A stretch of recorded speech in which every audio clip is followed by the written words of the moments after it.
आज के अखबार। हेलो नमस्कार, गुड मॉर्निंग। आप सुन रहे हैं आज तक रेडियो का डेली मॉर्निंग न्यूज शो आज के अखबार। मैं हूं मानव देव रावत। तारीख है 22 अक्टूबर 2024 और दिन है मंगलवार का। और इसी आशा के साथ कि आपका दिन भी आज मंगल बीते, चलिए खबरों में गोता लगाते हैं। सबसे पहले मेरे सामने अखबार है द ट्रिब्यून। उसकी हेडलाइन है India China break ice over patrolling at LAC, agree to restore 2020 status. तो चीन जो है आखिरकार LAC पर अप्रैल 2020 की यथास्थिति बहाल करने पर राजी हो गया है। भारत ने चीन के साथ सामान्य संबंध बनाने के लिए बेसिक शर्त रखी थी कि चाइना की पीपल्स लिबरेशन आर्मी जो है उसको इन इलाकों से हटना होगा जहां 4.5 साल पहले उसने अतिक्रमण किया था।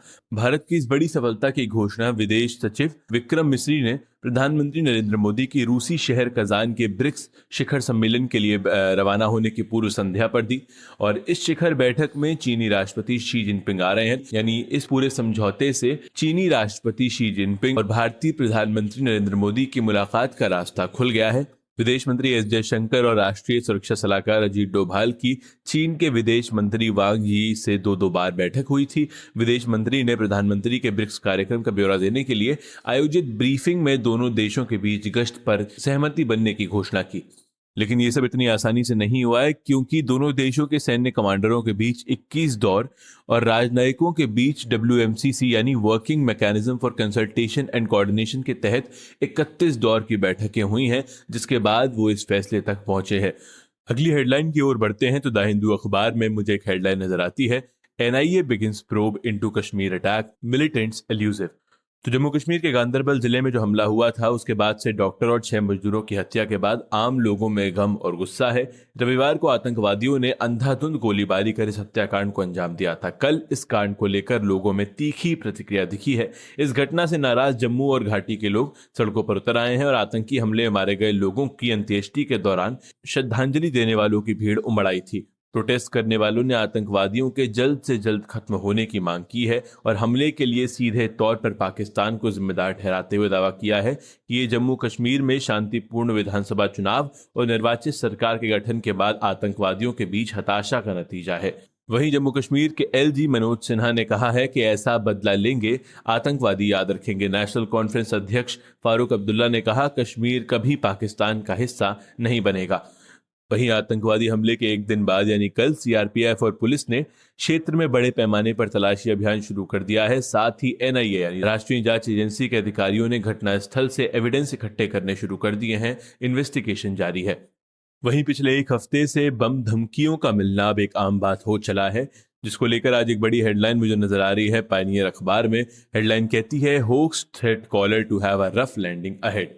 तो civil aviation minister Ram Mohan Naidu ने कल कहा कि फ्लाइट्स में बम होने की धमकियों से निपटने के लिए कानूनी कार्रवाई करने की योजना बनाई जाएगी। धमकी देने वालों को नो फ्लाई लिस्ट में डाला जाएगा। एविएशन सिक्योरिटी नियमों के साथ ही सिविल एविएशन एक्ट 1982 में संशोधन की भी योजना बनाई जा रही है। वहीं bureau of civil aviation security BCAS के महानिदेशक जुल्फिकार हसन और सेंट्रल इंडस्ट्रियल सिक्योरिटी फोर्स यानी CISF के महानिदेशक राजविंदर सिंह भट्टी ने भी कल केंद्रीय गृह सचिव गोविंद मोहन से मुलाकात की। करीब आधे घंटे बैठक चली, लेकिन बैठक का ब्यौरा अभी तक सामने नहीं आया है। गृह मंत्रालय ने फ्लाइट्स में बम की धमकियों के संबंध में सिविल एविएशन मिनिस्टर और BCAS से डिटेल रिपोर्ट मांगी थी। CISF, NIA और IB को भी रिपोर्ट देने को कहा गया था। 20 अक्टूबर को भारतीय एयरलाइंस की 25 फ्लाइट्स में बम की धमकी मिली थी। इससे पहले भी करीब 100 फ्लाइट्स में बम होने की धमकियां मिली हैं, जिसके बाद केंद्र सरकार ने सिविल एविएशन के महानिदेशक विक्रम देवदत्त को पद से हटा दिया था। एक हेडलाइन से जो कि लिखी है दैनिक भास्कर अखबार के पहले पन्ने पर, अब स्टालिन ने कहा ज्यादा बच्चे पैदा करें, इसे परिसीमन से भी जोड़ा।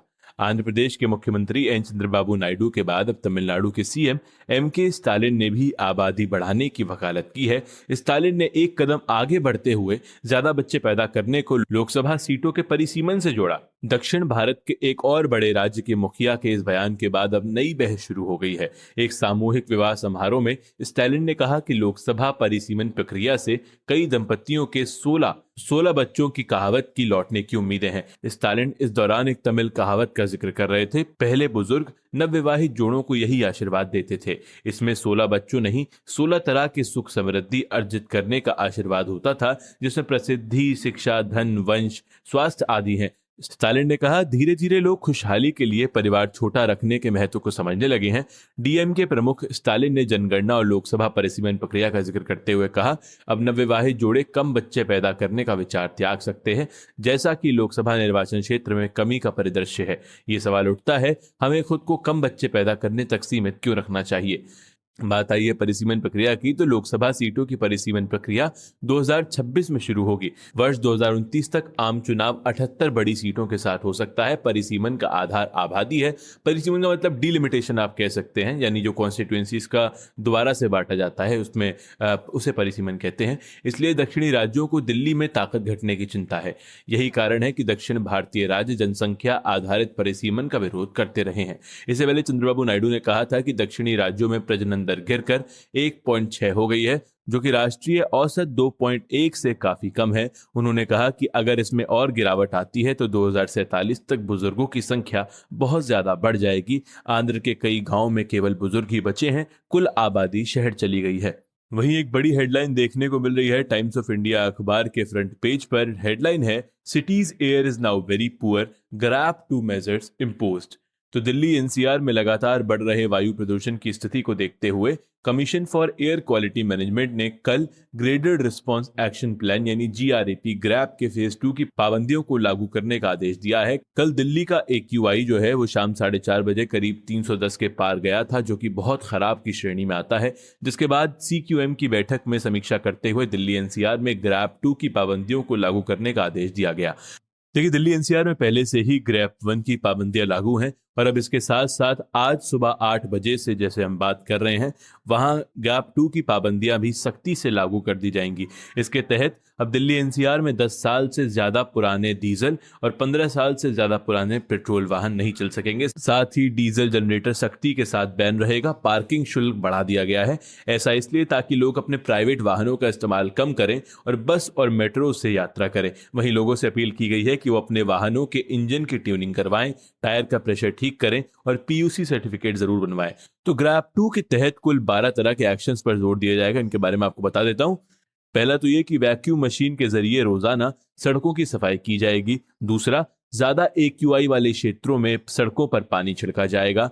तीसरा, निर्माण स्थलों की नियमित जांच होगी, कमी मिलने पर कार्रवाई भी होगी। चौथा, कोयले और लकड़ी के इस्तेमाल पर पूरी तरह से प्रतिबंध रहेगा। पांचवा, होटल और रेस्टोरेंट बिजली और गैस के उपकरण ही इस्तेमाल करेंगे। छठा, बिजली नहीं कटेगी ताकि लोग जनरेटर का इस्तेमाल नहीं करें। सातवां, आपातकाल और जरूरी सेवाओं के अलावा डीजल जनरेटर पर बिल्कुल प्रतिबंध रहेगा। आठवां, पर्याप्त संख्या में ट्रैफिक कर्मी तैनात होंगे ताकि जाम न लगे। इसके साथ ही रेड लाइट ऑन गाड़ी ऑफ अभियान शुरू हो चुका है। तो ये साफ है कि प्रदूषण से दिल्ली एनसीआर को बचाने के लिए, हम सभी को बचाने के लिए सरकार ने तो कदम उठा लिए हैं, मगर हमें भी कदम उठाने पड़ेंगे, जिसका एक बहुत आसान तरीका है, आप लेस कंज्यूम करें। तो आज के अखबार में आज के लिए तो इतना ही। कल फिर होगी मुलाकात ताज़ा अखबारों ताज़ा खबरों के साथ।